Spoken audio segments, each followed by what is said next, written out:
I want to teach it the way I would like to be taught, because I never got it like that. See, this in this day and age, everybody wants it quick. I mean, the way the way people watch sports, and how people can make so much money at such a very young age.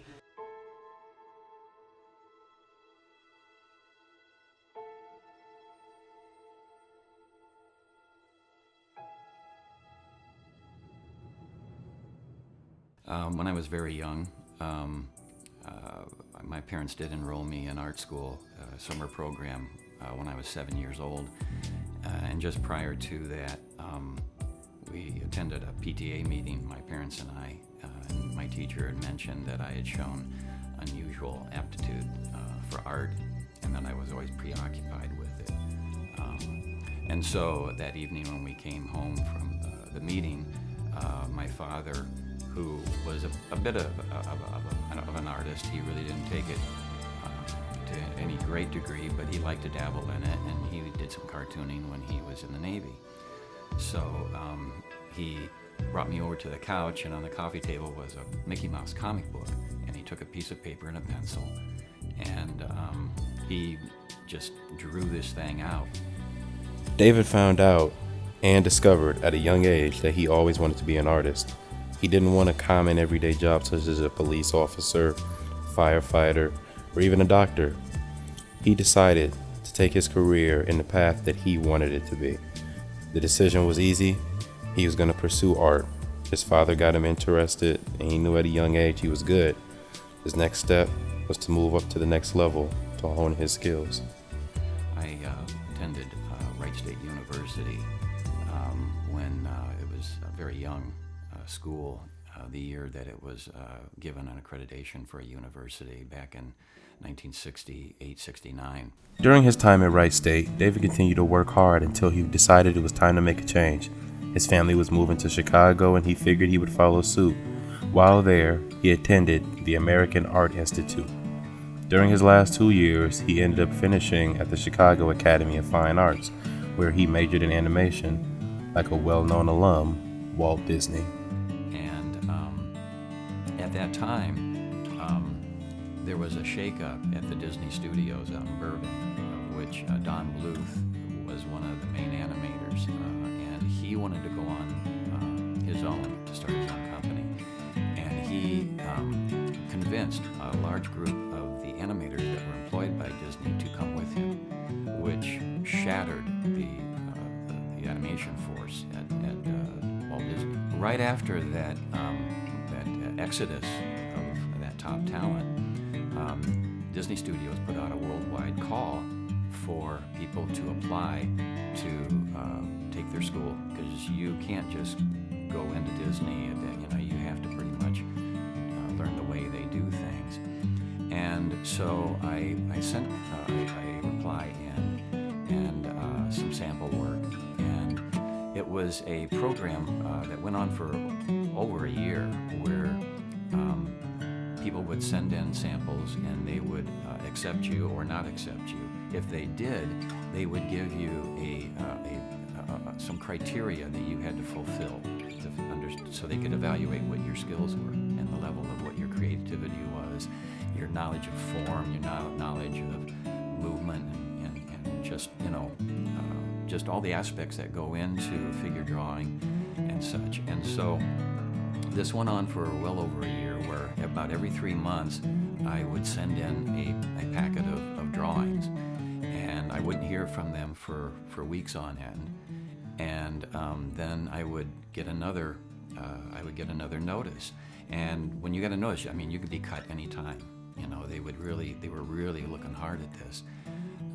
So after about 16, 18 months of this constant review and sending stuff in, drawings of all kinds of subject matter, I was offered an interview, a personal interview out at the studios in Burbank. With this huge offer on the table, you'd think that David would be in a position to feel like he's on top of the world. Yes, hard work still lied ahead of him, And he did continue to send in art for a whole span of a year until he got another interview. And even then, he still had obstacles ahead of him. Now, imagine yourself. You go through all of this and you finally get a shot that you've been dreaming of in the field that you love. Wouldn't you take it?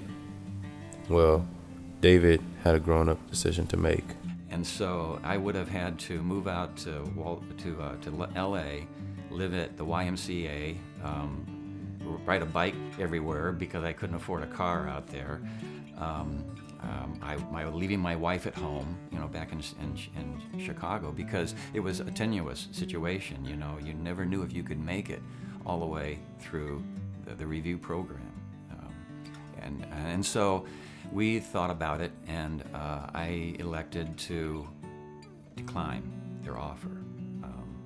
And many times I've thought, wow, maybe that was not the right decision, because working freelance for most of my career has been a challenge. Despite facing obstacles and challenges along the road from a different path that he had worked hard for all those years, David did not deter from his dreams and his goals.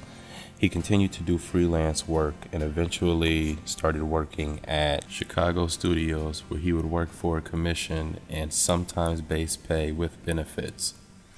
Working in these studios would introduce him to people and different jobs that would widen his range. He's worked in a couple of different markets, some in editorials, entertainment, publishing, and institutional work. After all these years of work, we were curious. What made David still inspired? What kept him going and allowed him to come up with different ideas and be as creative as he once was as a youth? My inspirations are varied, and I have so much imagery coming through my mind all the time. I can't shut it off. I never get tired of conceptualizing in my mind about something I'm doing. Even while I'm doing, say for instance, a gallery piece, I'm thinking about something that I could do in some other area that I haven't challenged or I'd like to revisit. And before we let him go, we asked David, where can fans find him online so that they can keep up with his works? I'm on Facebook. I'm proficiently on Facebook. My beautiful wife had been after me for a couple of years to get onto Facebook to show my art, and I really didn't take it seriously. But then I decided to a couple of years ago, and I started posting my artwork because I have so much of it, and really the world had not seen it, and if they did, they'd forgotten about it. Certainly my friends and peers have seen a good amount of it, but I decided that I was just going to throw it out there and see where it went and see what the reception was, and if it was positive, it was positive. If it was negative, well, for those, they can just go onto another page, I guess. I'm not trying to force it onto anybody, but it's grown in audience, and also because of the students that have kind of climbed on board my Facebook feed, because I post process there, sketch work, preliminary stuff to the finished art, and that's a teaching tool.